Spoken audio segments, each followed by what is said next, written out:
বাংলাদেশের লকডাউন সফল করতে রাস্তায় আওয়ামী লীগের কর্মীরা, জেলায় জেলায় রাস্তা অবরোধ করে মুজিবকে স্মরণ। আওয়ামী লীগকে প্রতিহত করতে রাস্তায় জামাত, বিএনপি সহ এনসিপি। বাংলাদেশে বৃহস্পতিবার মুজিব কন্যা শেখ হাসিনার বিরুদ্ধে আন্তর্জাতিক অপরাধ ট্রাইব্যুনালের রায় ঘোষণার কথা ছিল। এর বিরুদ্ধে জেহাদ ঘোষণা করে আওয়ামী লীগ।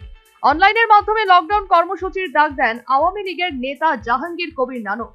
আওয়ামী লীগের ডাকা লকডাউন সফল করতে সকাল থেকেই রাস্তায় নেমে পড়ে আওয়ামী লীগের কর্মীরা। জেলার শহরগুলিতে লকডাউনের প্রভাব সব থেকে বেশি। যদিও লকডাউন আটকাতে গতকাল রাত থেকেই সক্রিয় জামাত ও শিবিরের কর্মীরা।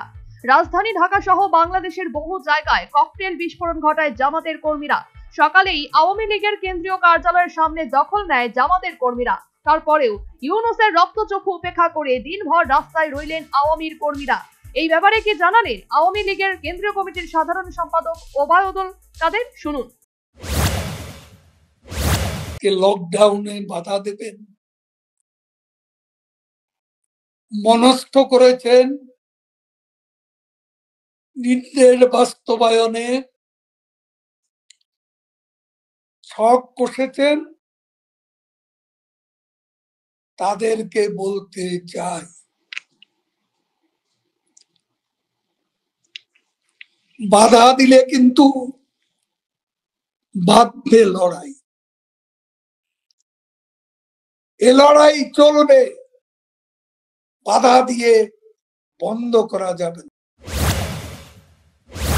যে সকল সরকারি কর্মকর্তা কর্মচারী আন্দোলনে বাধা দেবে তাদের চিহ্নিত করে রাখা হবে বলেও হুঁশিয়ারি দেন ওবায়দুল কাদের।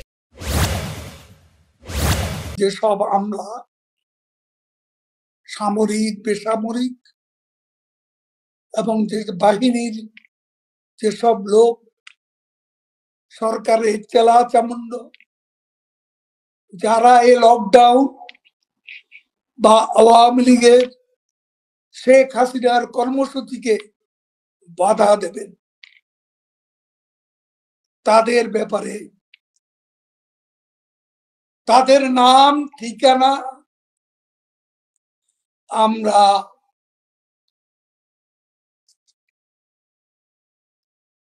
লিস্ট করে রাখছি। কেউ নিস্তার পাবেন না। এই দিনও দিন নয়, আরো দিন আছে। এই দিন নিয়ে যাবে সেই দিনের কাছে। লকডাউন মোকাবিলা করতে ঢাকা সহ গোটা বাংলাদেশে নামানো হয় আরএবি ও সেনা। তারপরেও শেখ হাসিনার কর্মীরা রীতিমতো বাংলাদেশের রাজপথ কাঁপালেন। পথচারীরাও পথে নেমে আপন মনে প্রতিবাদ করলেন। তারাও জানালেন, ক্যাঙ্গারু কোর্টের রায় মানি না, মানব না। অবৈধ ট্রাইব্যুনাল মানি না, মানব না।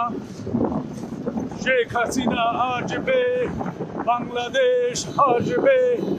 জয় বাংলা, জয় বঙ্গবন্ধু। 13 তারিখ লকডাউন সফল করো। শেখ হাসিনা আসবে, বাংলাদেশ আসবে। জয় বাংলা, জয় বঙ্গবন্ধু।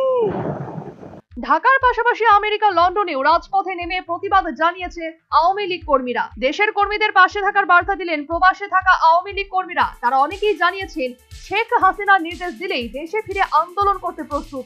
দেশকে রক্ষা করতে ইউনূসের বিরুদ্ধে রাস্তায় নামতে পিছু হটবেন না বলে সাফ জানালেন আওয়ামী লীগের কর্মীরা। যদিও শেখ হাসিনা বাংলাদেশ ছাড়ার পর একাধিক আওয়ামী লীগ নেতাকে জেলে পুরেছে ইউনূস সরকার। সেদেশে প্রশ্নের মুখে সংগঠন। সেই দলের ডাকা কর্মসূচি রুখতে এদিন একেবারে কোমর বেঁধে শিবির পথে নেমেছে জামাত এবং ইসলামী ছাত্র শিবির। আর এখানেই প্রশ্ন উঠছে, বাংলাদেশের মাটিতে ফের দাপট বাড়ছে হাসিনার দলে। বলে রাখা প্রয়োজন, আওয়ামী লীগের ডাকা ঢাকা লকডাউন কর্মসূচিতে আজ বৃহস্পতিবার সকাল থেকেই দেশের রাজধানীতে যানবাহন চলাচল তুলনামূলকভাবে অনেকটাই কম। বিভিন্ন জায়গা থেকে আসা অশান্তির খবরে মানুষ আতঙ্কিত। তবে মোড়ে মোড়ে আইন শৃঙ্খলা রক্ষাকারী বাহিনী রয়েছে। অন্য দিনের তুলনায় সড়কে বাস, অটোরিকশা অনেকটাই কম ছিল বলে বিশেষজ্ঞ মহলের অভিমত। Bureau report, news vanguard.